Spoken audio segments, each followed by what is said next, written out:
16 years ago, a woman began speaking to me at the YMCA. She said she'd seen me at the library and I'd had a book on birds. We talked. I became aware she had some special and unique qualities, including coming over to me and beginning a conversation. She said her name was Sutherland. I asked her for her telephone number. She gave it to me. She was intelligent. She had idealistic thoughts about how the world should be. She wanted someone who shared those wavelengths. Evidently, she thought I did. We were in a relationship for 16 years. She was the best possible relationship partner for me, with two exceptions. She didn't totally follow my advice about health issues, including how to take care of her body, and she didn't follow my advice about not dying. I've had writing ambitions, and she read the things I wrote and gave me valuable feedback about them. That may have been a burden to her at times, but she didn't complain. She was honest in her feedback, and that helped immensely. She introduced me to having cats.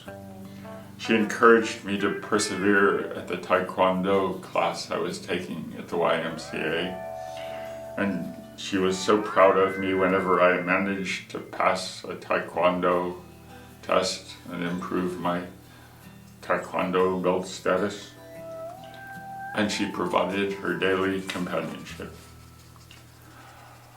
Part of the value of a relationship is being able to share memorable experiences with the other person.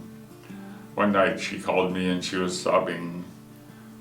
She said she'd seen a news item about a man with Alzheimer's going to a store to buy flowers for his wife, who also had Alzheimer's, and then the man couldn't remember his way home. The police took him home and he gave his wife the flowers. I said, "That's a nice news item." She loved cats. She loved baby kittens. I broke the law in El Dorado by keeping more cats than the 4 I legally could own. Once I found 4 kittens who'd been abandoned in a pouring rain. 2 of them were unconscious by the time I found them. I took them home and called her. She obtained kitten milk in a bottle from a vet's office and brought those items over. She helped me bottle feed them in the weeks that followed.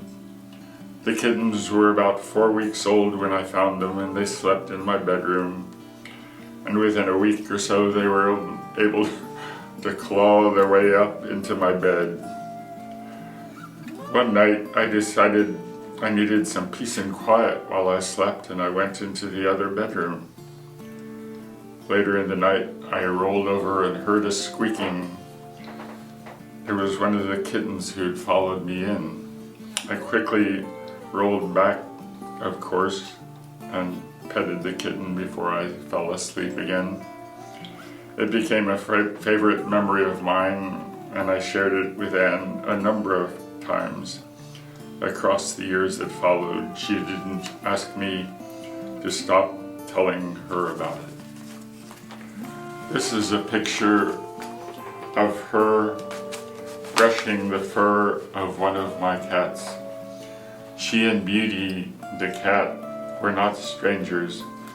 Beauty had been a kitten at her home before and brought her over for me to adopt once Beauty was weaned. Anne was so glad to be affectionate to Beauty by brushing her fur, but Beauty simply wasn't in the mood that day. Note that her ears were pinned back. As soon as Anne had finished brushing her fur, Beauty jumped off her lap and shook herself as if to recover from harm. Anne and I laughed about it. I'll add that Anne's loving expression in the picture remains in my memory. The last 2 months of her life, Anne was in a hospital. She suffered from her health problems. But some evenings when I'd call her, she'd be in bright and bubbly spirits. It turned out that during those days she'd had beneficial contacts with relatives, friends, or people from her church who cared about her. I'm not sure what else there is to say about our relationship or the person that she was, but there are parts of 2 songs to sing. First song. We'll meet again, don't know where, don't know when, but we'll meet again someday. Second song.